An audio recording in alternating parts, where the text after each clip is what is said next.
I belong to you. Hi guys, Kelsey back here again. Welcome to my channel, Law and Order SVU OC fan.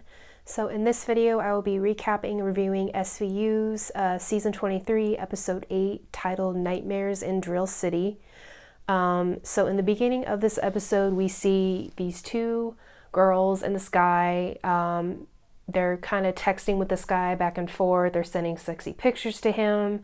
They're on their way to this other guy's house, and before we know it, they end up at his house. The girls are trying to rob him. The guy has a gun, shoots the guy. One of the guys dead completely, and the other guy, they shoot him as well, but he's still alive.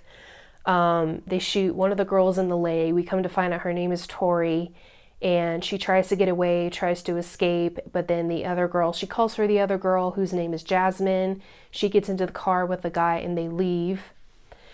And then we see her in the hospital. Carisi ends up calling Benson and Rollins to the hospital, and he explains that he wants this case, he wants to help this girl out. She's handcuffed to the bed because we do see that she is, we don't know whether she's a victim or whether she is a perpetrator. Because even though it looks like that she was involved in something in the shootout, there were bruises on her body when the doctors examined her. There are signs of physical abuse. So we do, the question throughout the whole episode is whether she is a victim or a perp, and that's basically the question they're asking this whole episode. Finn thinks this girl is the perp more than she is a victim. Carisi is kind of in the middle because he wants to help this girl, but at the same time he wants to do right as being an ADA now. He's no longer a detective.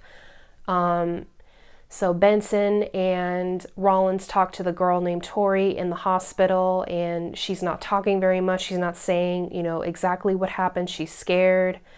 Benson believes her within like 2 seconds because, Benson is all for the victims.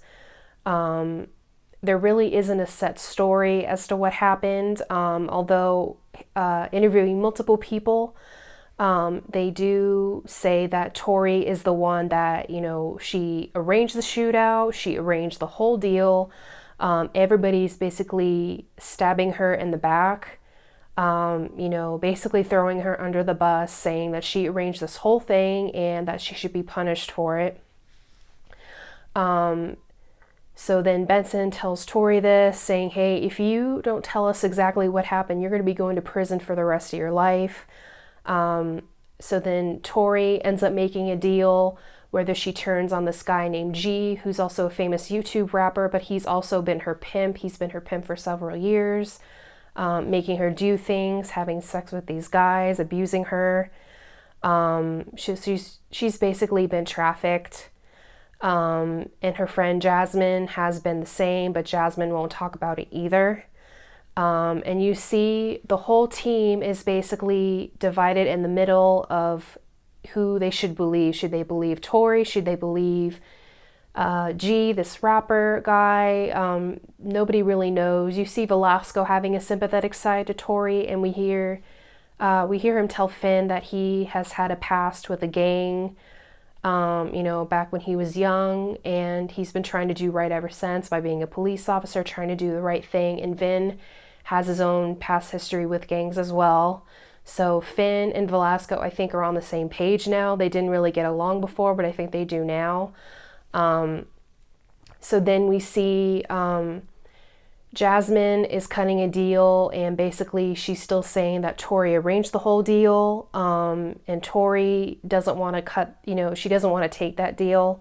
And at the same time, we see Carisi, the attorney's office that he's working for, they basically want him to try this case, but they want him to do something different than what his heart is telling him to do. And so he's basically going what these attorneys are telling him to do, which Benson doesn't agree with. Carisi deep down doesn't agree with, but he feels like he has to do it in order to keep his job. And when he gets out of court, Rollins says that very, very weird line, "I'm very sad at you." which is very a poor writing choice in my personal opinion. Why this is why OC is the superior show in my opinion in writing as well. Warren, I don't know what exactly you're doing with your writing, dude, but it kind of sucks lately. So anyway, long story short, Tori's mother comes back. She's been traveling off and on, and Tori, she left the lifestyle, but then she came back to it. It was very hard for her to leave. She didn't feel like she had anything left in her life if she didn't, she wasn't a part of that group. Jasmine later tells the truth that G did the same thing to her like he has done to Tori and many other girls. So he is arrested, and both Tori and Jasmine get deals on they're going to be in this program. They're going to both be in therapy, and Carisi basically tells these attorneys, like, to do the right thing, stand up for the victims, basically. And the attorneys do just that at the end of the trial. Tori is found not guilty, and she has to go to rehab. She has to go to therapy. Benson does visit her at the end, and Tori is kind of questioning whether she wants to keep going on. She kind of misses the lifestyle, and Benson basically tells her, you can do this. Like, I believe in you, you can do this. Mama Bear Benson coming through, and that's how that episode, Nightmares in Drill City, ends. I did like this episode. I remember Warren saying that it was Carisi centered. We really didn't get much details on it after that until the episode aired. Like I said, that whole line, I am sad at you, was a very poor writing choice. I don't know where that came from. I don't know how they made Kelly Giddish say that line, but they did. So it was just basically, I like Carisi as a detective more than an 88, and I think some people will agree with me on that. But I did kind of feel bad for him, like him basically being caught in the middle between his job and where his heart lies at SVU. He feels for the victims, but he's an ADA now.